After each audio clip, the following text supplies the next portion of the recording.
You're listening to Wake Up with Christopher DeSimone on the Live the Dream Media Network, Southern Arizona's premier live talk and online radio.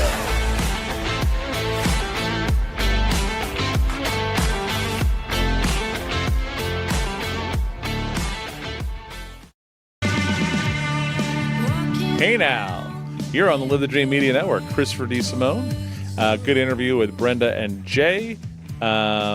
Catherine, I want to say, Jay, I put your video out from yesterday. Thanks so much for giving us the information. Thank you for doing that, Catherine. I appreciate it. Coming up in an hour is Voices of the West filling in for Bruce and Eb. They're on travel this week. So I got Bunker and Harry, that's a great hour of Old West fun and everything. So total 2 characters, love them to death. They're on after us. And then tomorrow we have Darren Wright, who's an OVPD officer who wrote a book. He'll be in the 3rd hour, David Schweikert, and then Grant Kruger, our good friend from Union Hospitality, will be here. He's got something that's going on in restaurants that has to do with, you're going to love this, your soda fountains the amount of money and what they're forcing you to do would make a libertarian puke in their libertarian puke bucket. That's what I would say. Speaking of libertarians. Speaking of. We have our good friends Peter Norquist. Good morning, sir. Hey, good morning, Terra Chris. Ratliff. How are you doing, my friend? Good. Glad to be here. How's the liquor business doing? It's selling. She's a sommelier at a local market. He's being funny. Close, though. Close. I know we have 2 things we're gonna talk about data centers and digital IDs today. Does that sound correct? Yeah. So you and Bill Beard, I think, are heading for a death match on data centers one day. Yeah. I think we need to make that happen. Okay. So I'd love to have you and Bill Sure. do a forum or something like that. So I would love to too, because we're friends with Bill. Sure. So I just want to make that clear, Of course. that I'm not out to get him. It's a friendly death match. Yeah, it's going to be a friendly death match. But I know that, that being said, Bill has been an active proponent of the data center idea. Yeah. Especially with a couple of pieces that he has either authored or co-authored with the Goldwater Institute. Yeah. And another caveat, I generally hold the Goldwater Institute with a high degree of respect. I like a lot of their work. I think that they're wrong on this. Okay. And so I would love to have a conversation about it, because I think that a lot of the reason why people support this is because of a lack of information. Very similar to what happened with the COVID shots. Right. People would be making different decisions if they were fully informed. The problem is that lack of information. All right. And I see that, sorry. Sorry.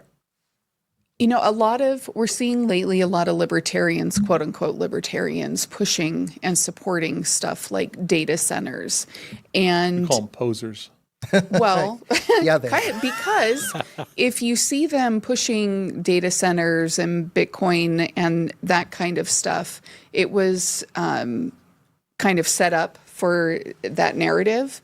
But those people actually are supporting economics and money instead of people's individual freedom and ethics. So the first question is, do we need data centers? So I don't think that we do. How's that for a basic question today? Do we need these things? Sure. My one-word answer would be no. My qualified answer is that to a certain degree, they're okay. It's a nuanced question because there's different kinds of data centers. Not all of them are equal. Gotcha. And the data centers that a lot of people think of are the more traditional, smaller centers. They are not these what are being called hyperscalers. Okay. Which are the ones that are in production and coming around. So like really. The one that this Project Blue that we're talking about here in Pima County, that's a hyperscaler? Yeah, that's a hyperscaler project. Okay. That is, the intention right now is to put 3 separate data centers in Pima County for a total of 4 altogether, because the federal government is putting their own data center directly into Davis-Monthan. It's going to be a 500 megawatt data center, so the largest of the 4. But all of them are considered hyperscale. So put that into perspective, Peter. What's 500 megawatts? How many? So 500 megawatts, let's see. No, that's a good question. I don't know if I could put that specific figure into perspective. Some of the larger ones I can. For example, I've given a presentation recently, and shout out to the Pima County Republican Club. And part of that presentation involved looking at some case studies with some of these larger data centers. The largest one that I'm aware of right now is called Project Matador. What a name. Yeah. The old bullfighter. So Project Matador. Or killer. It's it is supposed to be constructed in Amarillo, Texas, and its total energy consumption at completion would be 11 gigawatts. That's Back to the Future kind of numbers. That is more power consumption than 38 out of the 50 states individually at current requirement levels. So in other words, there are only 12 states in America that have greater power requirement levels than 11 gigawatts, which would be going to the single center. Yeah. That's why I think it's important to really look at what these hyperscale ones are capable of and how much energy they're using. So if there was optimal conditions to build a hyperscaler, what would those be in relation? I'm not going to get into we'll get the technocracy in a second. Sure. I want to talk about nuts and bolts. Right. The idea that we have concerns about power, the environment around, right, the quality of life for people that live near a data center. Right. If there is optimal conditions to build one of these hyperscalers, what would that look like? So optimal conditions, Hypothetically speaking. Yeah. Yes. You're never going to get perfect conditions because of the fact that these things pollute so badly. But optimal conditions would be, as far as possible, away from both human and animal habitation. And there's a reason for that. There's multiple reasons for that. Yeah. Because these things pollute in a number of ways. Tell me the ways of polluting, sir. Okay, so It's there's light pollution.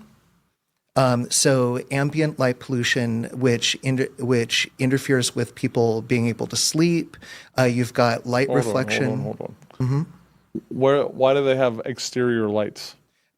You would have to ask them. I don't know. Are we talking about the same lights you'd have on an outside of a factory or a? It's apparently much worse than that. And the light pollution is something I haven't done a deep dive on, so I can't really tell you much about why it exists. Let's not go down that hole right now. What's another one? Sorry. But also, and I don't know if it's a Tucson city ordinance, but I think it's Pima County also, that we have to have low light or down-facing lights because of the observatory. So this is going to play into all of those data centers that are going in. I'm going to see if they get exemptions for that.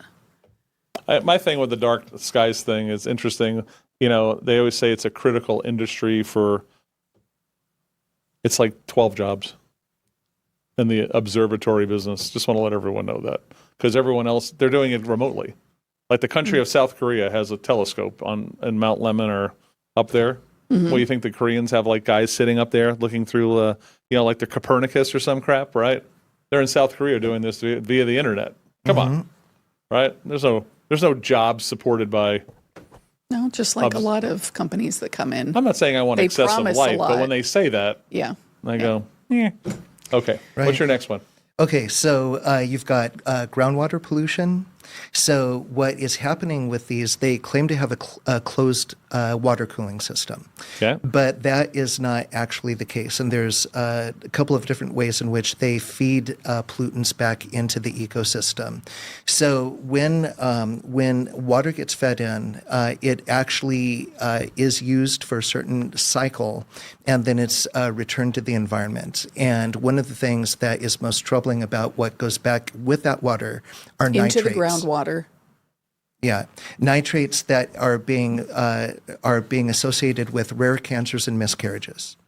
All right, so let's make sure. So we have this supposedly self-contained cooling system, but after a while, the water becomes not useful for what they're doing to cooling. Right. And so you're saying that currently there are data centers in America that are just literally dumping that into the ground? Yeah. So one of the most high-profile data centers was in Oregon, where this happened, and where they started studying one of the first cancer and miscarriage clusters. And they were able to show a causal link between them. It's not the only place this is happening, because all of this is new, right? So we're just starting to find linkages between the data centers and the effects on the environment and the population.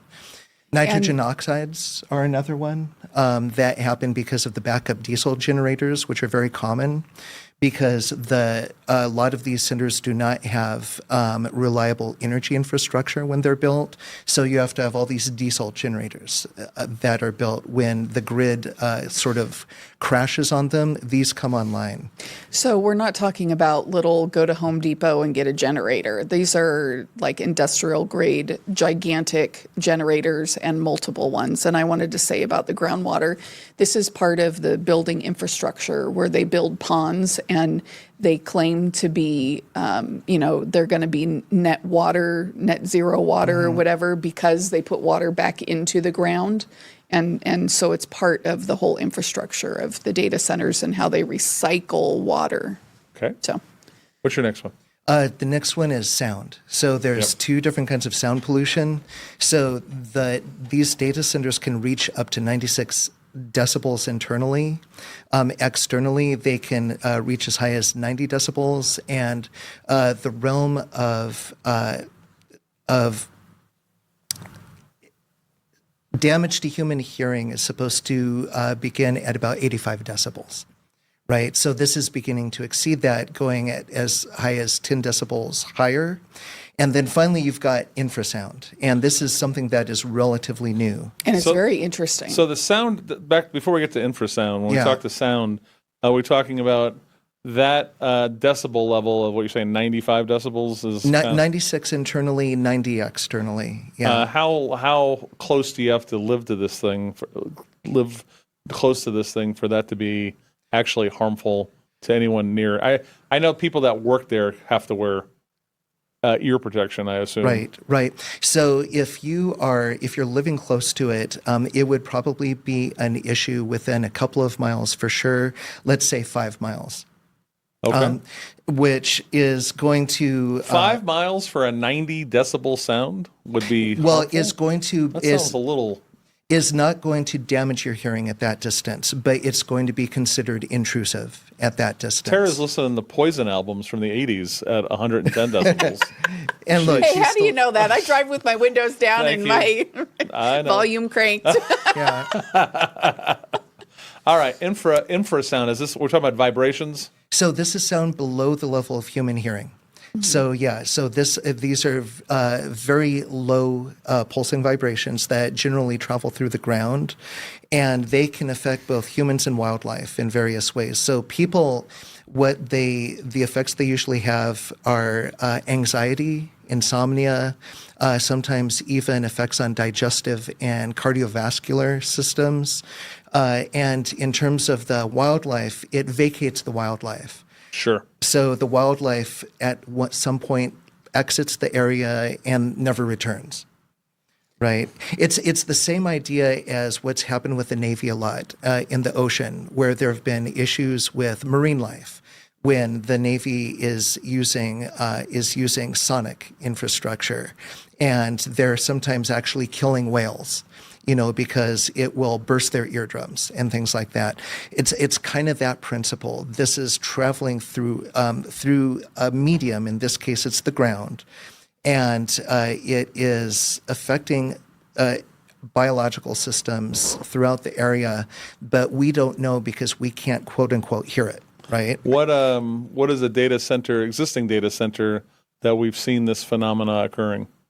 So there was one in Abilene that was tested. So there's a guy. I was on Charles Heller's Liberty Watch a couple of weekends ago, and we talked about this. Yeah, good guy. Shout out to Charles. And he actually made me document this on the show, and so I'm kicking myself because I don't remember. It's been someone.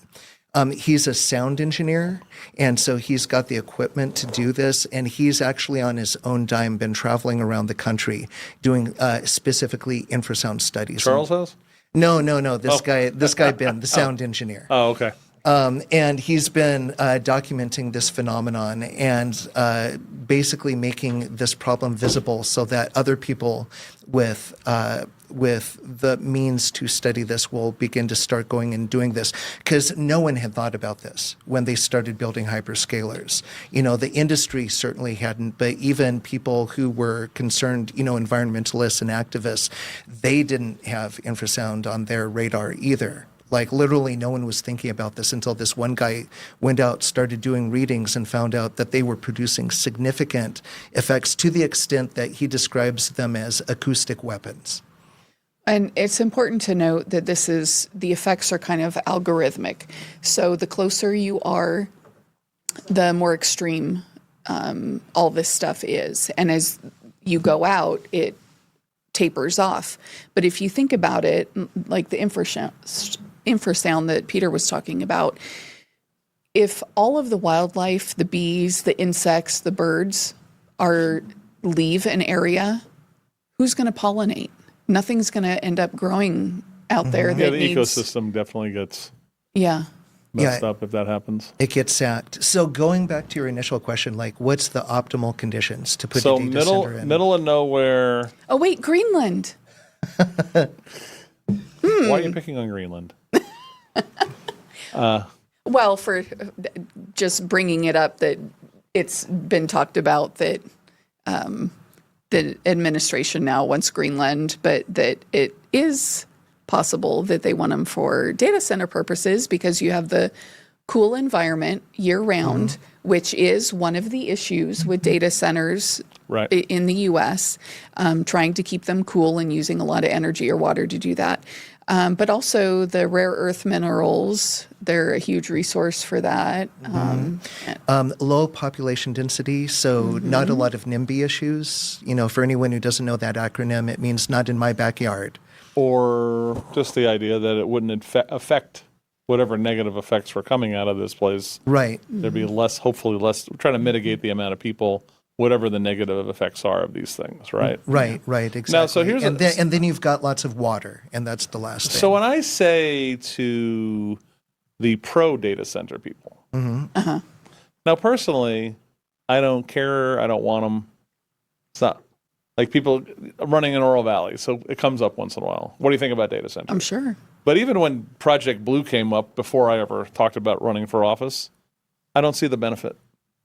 Right? Even the economic benefit, right? Oh, it's not there. It's not a job creator. No. Right? Because it's not supposed to be. It's in the end, it's supposed to be as automated as humanly possible. Right. Right? I'm telling you, I think there's people who think there's going to be guys and girls running around with like wrenches and they're little Warner Brothers music in the background. The only people that went out are anyone collecting a property tax, right? Because you're going to get that property tax, whether it's the county or a school district, right? But you have to research to know this stuff. Like Pima County was touting how many jobs. Oh, it's going to create 100-something jobs. Well, no, it's not if you read the document. Well, you guys brought that document to me in the first place. It was 200 jobs, but it was only for 2 years. Right. Then it was going down to 10 or 20. Right. Exactly. And they better wear earplugs. Yeah. So I have a friend of mine who her husband went to go visit one of these in Texas. They support a big company in Arizona. And he was talking about the ear protection that he had to wear was serious stuff. Right. In relation to whatever data center in Texas he went to. So I did it to Tony. Hold on, I'll just go like this. There we go. Tony's got to say, I did this. I turned to you guys, so then let's see him on the edge. Hey, what's going on, bro? Oh, appreciate it. Thank you, buddy. And so I'm going to ask you one more question. We're going to take. Let's get Eastside Don on. Put your headphones on, please. Buddy. And so. Start from the beginning. Don, good morning, buddy. I'm going to ask you one more question. Oh, good morning. How you doing? And shut off your speaker in the back. I can hear myself. It's annoying. I'm trying. I did. Okay. How's that? Better? Beautiful. Thank you, buddy. Can you hear? Okay. I had a question for your guest. Just big picture economics, not specifically on data centers, is do y'all think that right now the Tucson area has enough businesses and income sources so that our young people can find jobs and we can generate enough revenue to satisfy our needs? Because if you think that we do, then we really don't need to make sacrifices like data centers that are necessary to attract outside investment. So do you think right now that Tucson has enough economic opportunity?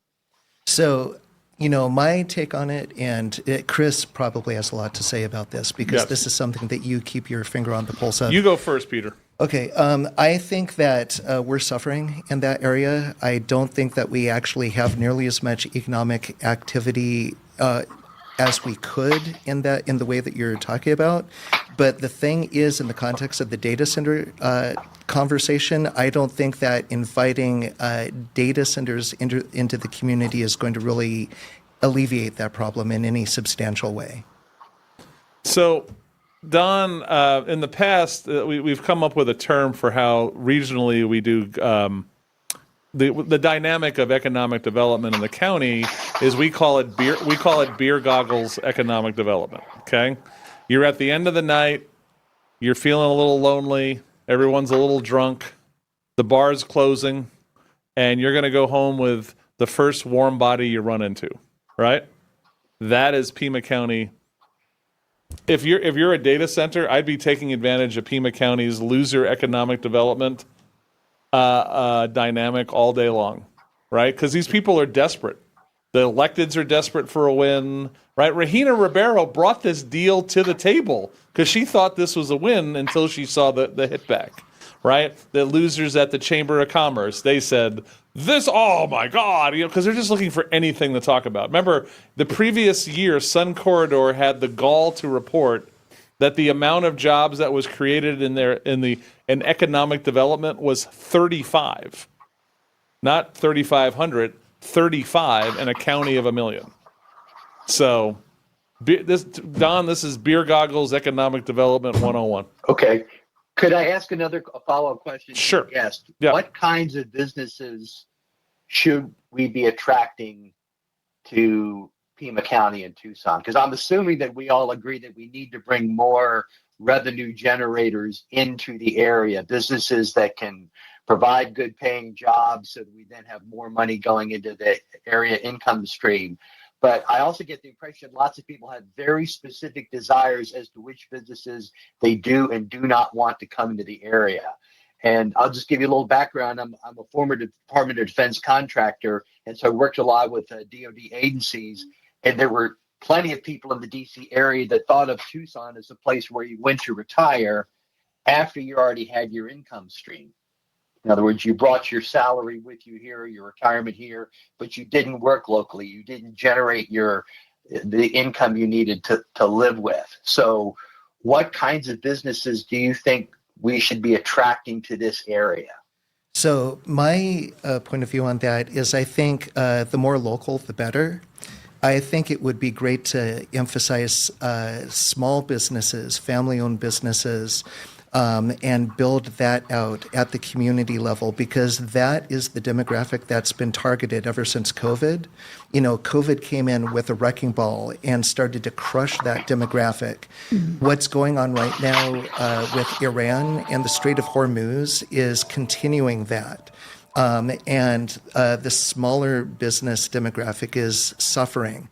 If we as a community were able to create some sort of a package that attracted that, I think that it would not only be great for the community, we could even become a model for the state and the country. And I think that I 100% agree with Peter. Very libertarian view, by the way. But I think we're going to start seeing a trend of kind of a pushback against AI because we're starting to see a lot of jobs being lost to AI, and people are just starting to notice that. And if people start talking about we want to support local, we want to have, like, for instance, in TUSD, instead of putting 17,000 AI cameras in the schools. 1,700. Oh, sorry, 1,700. promote local, hire local security guards, keep that money local, support local economy. And I think that is going to be a narrative or something that we're going to start seeing pop up to push back against. All right, I want to build on this, then we got to go to break. Don, I would say this. As you know, I'm a small business maniac, and so what they're saying is right, but you have to have a balance of higher salary jobs, because what you're going to have is you just turn into a big senior community that local businesses sell stuff to. I don't know if that's the most dynamic way to run a city either, okay? So you're going to have jobs. You're going to have jobs like Raytheon that are paying $120,000 a year, people raising their families here and supporting the small businesses that we all want. Okay, you have to have that balance. So Don, when they did that Aerospace Parkway with Huckleberry and all those games, they were supposed to attract jobs in the aerospace contingent because of the companies that were already here, the companies that were supporting Raytheon, and all we got was that stupid balloon deal, right? And it's because we have such a horrible reputation as a community to do business for anybody. And so you're absolutely correct about how, yes, we do need to come up with these other jobs, but we have to fix the basics first before we ever get there, because until we fix the basics, the Maslow's hierarchy of needs, you'll just get people like the data center crew coming to do their thing, looking for a desperate community. So if we create the impression in the country that we are an anti-data center city, and most businesses are thinking that data centers are going to be critical to business expansion in the future, won't that lead them away from Tucson? So the question would be is this data center thing, does this have long legs? This whole thing? I don't know. I don't think so. I think it sounds pretty cute in the short term of what's going on here, but in the end, I don't think it has. I think it has the legs as part of this underpinning of our economy. That's just what. But that's the question in the end, Don. Does this AI thing have long legs as an underpinning of a national economy? And it appears that in the business world, lots of people think that it is. And so if you have a community that develops a reputation that it is going to resist AI, then I would expect that a lot of those firms that have the ability to provide high-paying jobs are not going to come to Tucson. And so then these small businesses are going to have trouble, because if the local community does not have money to spend in small businesses, then small businesses are not going to flourish. Right. So what I would say to that is it's an important question to look at what this industry actually gives back to the community, because my understanding is that the data center push is really extractive to the community. So they go in and they take a huge amount of resources from the community. And I'm not talking about just like things like water and power. I'm talking about economic resources, and they suck that out of the community without ever giving it back. And related to this is the exemption policy for taxes. So the Arizona Commerce Authority just in 2025 gave $38.5 million just to the data center initiative to attract them. That's estimated to escalate to $60 million by next year. And that's a huge resource drain out of the public purse that we're not going to see any kind of return on locally. Gotcha. And I think you have to take also into consideration the data centers do not need to be local to service local companies. That's a question. I want to ask that question when we come back. So, Don, great points as always, my friend, and I appreciate it. Okay, thanks. Have a good day. We're going to go to break, visit some sponsors. We come back. I got a question I want to ask about, because I've asked the pro people, if I put this in the middle of nowhere, away from as many animals, and they always say, "Oh, we can't do that. We can't get it's the transmission. It's too." We'll talk about that when we come back. Okay. It's more of Wake Up with Chris DeSimone on the Live the Dream Media Network. Now back to the show. Hold on. Boom. Hold on. Little Tucson loves music. We can't play Terra's Poison that she wanted, but because of, I just took a guess. I don't know why. Do you like the Richie Kotzen era? That I don't know. Okay. Is that a guitarist? Or? It's a guitarist. Yeah. I love guitar. I love the 80s guitars. You like Rat? Motley Crue. Okay, we're getting there. She's Winger. Winger. Oh, he was way sexy. Well, I like the music too. Oh, okay. How about you? We're hanging out with Terra and Peter, our friends from the Libertarian Enlightenment Hour, Libertarian-Minded, for the podcast that you guys do. Mm-hmm. And let's see, our friend Carlos Ruiz said, changing the channel, the doomers are turning me off. Hey, Carlos, don't go away too soon. It's not easy to hear this stuff sometimes. So now, so the question I've had before is, let's say we do the Iceland thing. Greenland. Greenland's a great place to put data centers. When I've said this to some pro data center people, they always tell me it has to be near population centers that will access AI. But if we put it too far away, we can't do this. Why? I don't understand I know, that. that's what I was going to say. Why? I'm streaming a Scottish soccer game on a Saturday morning. Why can't I? Because don't we know the cloud is not actually up in the cloud? It's physical infrastructure, and some of the big stuff is in the Middle East. There were stories about it, and how can they service people if they're not local? That's what I'm saying. I don't. Yeah. I don't know enough to. I don't understand. There's the great argument. places out by Gila Bend to put a data center. Right. There Have a are a nice ton life. of data centers in Maricopa County. Right? Who are they servicing? Only Maricopa County in the No. greater Phoenix area? Yeah, that's the one question from the pro data center people that I've never gotten a real answer. They just kind of say, they always tell me it's got to be near, which I'm like, why did Al Gore invent the internet if we're doing that crap? Right, exactly. Right? The only thing I could possibly think of is it has something to do with fiber optic cabling. I don't know. I'm getting pretty. We are literally broadcasting this entire network off of Starlink. Well, that's not anywhere near Pima County where my Elon satellite is. Right. I'm just saying. Yeah, you are. I did want to bring up that about the pollution in data centers. So the EPA this Monday proposed allowing data centers and power plants, that kind of industrial building, to begin certain construction work before obtaining required federal air permits. So there is going to be more air pollution ostensibly with the building side of it, the front side too. Yeah.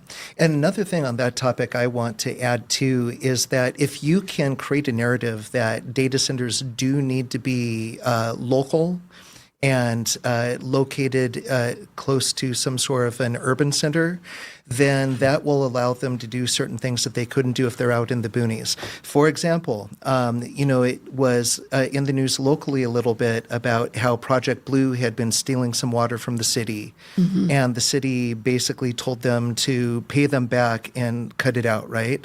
That's a microcosm of what's going on in some other parts of the country. So, hold your horses, Peter Norquist. yeah.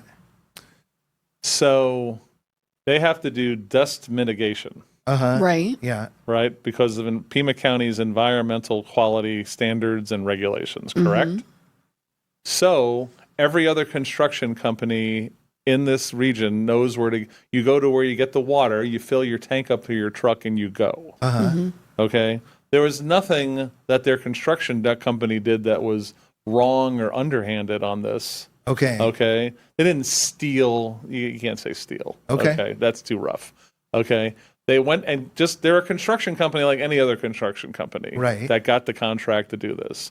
And they went where everyone fills their truck up, which happens to be Tucson Water because they control a lot of the water in this town. Okay. And what happened was when they found out that they were filling their trucks up to do Pima County's regulated dust mitigation, the city had their little hissy fit. Right. Was it the amount of water taken, or It was just This is the standard thing for this amount of building that you got, as you know, you got to get your water truck and spray down the dirt to keep the dust down. right. That's what they were doing. So I'm just Okay, no, point taken. Yeah, but let me just don't never say the word stealing in this one because it's untrue. Okay. They paid for the water. It wasn't like there was something the city just didn't want any part of their precious water. Right. Right. That of course they were illegally charging everyone who doesn't live in their city more for. Sure. Right. Where the city blew it is I wanted Kevin Dahl and Lane Santa Cruz with hard hats and a megaphone going, "You got to turn your truck around." That would have been hot. Mm-hmm. But to have a hissy fit afterwards, right? Right. Well, so good point. Sorry. So let me tell you. Love you guys, but I'm going to hold the line on that one. No, that's okay. Well, so let me tell you where I'm going with that, though. So I posted something on Facebook recently about this data center in Georgia that did steal water to the tune of 30 million gallons. And what happened is they had a contract with the city that they were in Georgia, but they had secretly built out some additional piping infrastructure. And residents had been complaining about low water pressure for months. And someone finally realized that the low water pressure was because the data center was illegally stealing, and in this case, I believe stealing is the correct word. I'm reading the story right now on the New York Post. Okay. Suburban Georgia town, furious, they discovered a massive new data center had guzzled up 30 million gallons of water without initially paying for it. Weak water pressure during a drought. Annalise Park, a mansion-packed neighborhood in Fayetteville, which has a roughly 20,000 population, noticed their water pressure was unusually weak, according to a Politico report. A county investigation found that the 6.6 million square foot data center by QTS, a Blackstone-owned developer, was to blame, according to... and then, of course, they're talking about the drought and the lakes that are shrinking. Anyway, so that's enough to fill 44 Olympic-sized swimming pools. Ouch. So Yeah, and it was completely unbilled. And the point is that they paid later, it said. Well, but under duress, if I understand this story correctly. Well, I don't believe the intention. Hits, right? Yeah, but the point, going back to what you were asking about, do they need to be local? Is that a narrative, even if it's incorrect, that they do need to be local, would place them in a position to be able to do things like this, to extract resources in a way that they couldn't do if they were in a rural environment, out in the middle of nowhere. If I threw them in Gila Bend, it'd be tougher to do such things. Right. Gotcha. All right, now, we only have a few minutes left. We went long on our first one. We've had good conversation here. Yeah, it always goes so. quickly. And I know you want to do digital ID. It might have to wait another day. That's okay. Tell me about, and give me some local madness. What's going on TUSD? What's our local TUSD madness? The 1,700 cameras? Yeah, we talked about that beforehand. He's like, I think Chris will want to talk about the TUSD stuff. Yeah.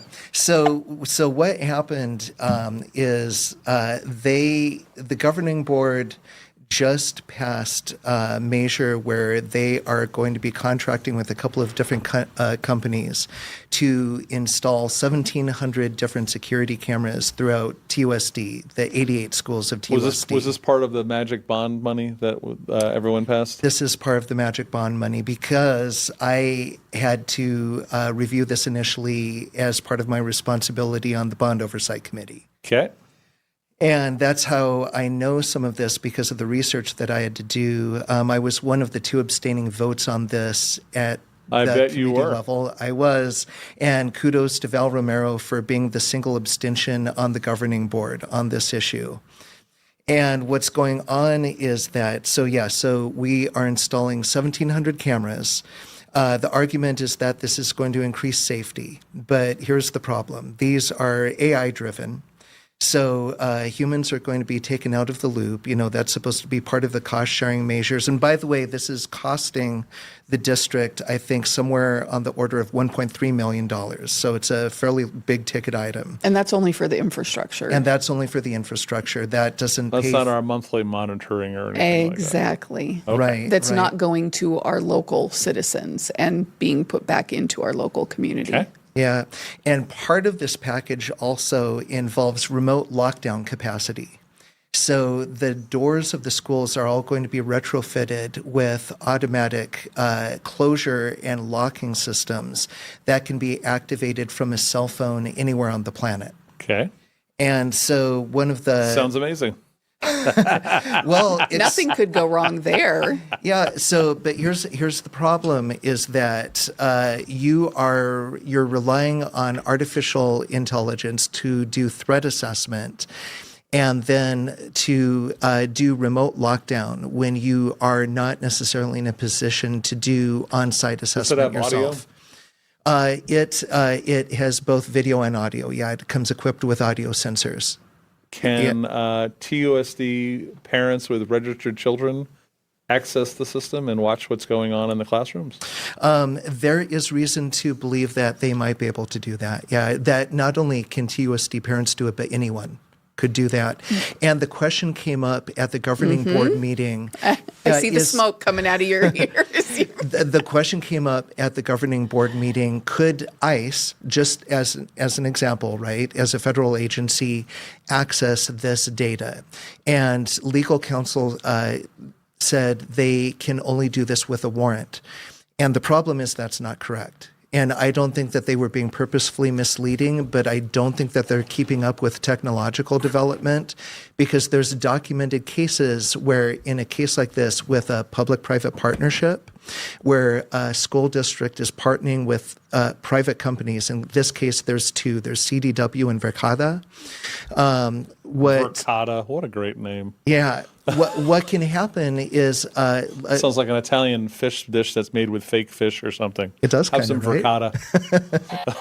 Tank grown fish from from cells. It's Verkada. Fish. You can trust it.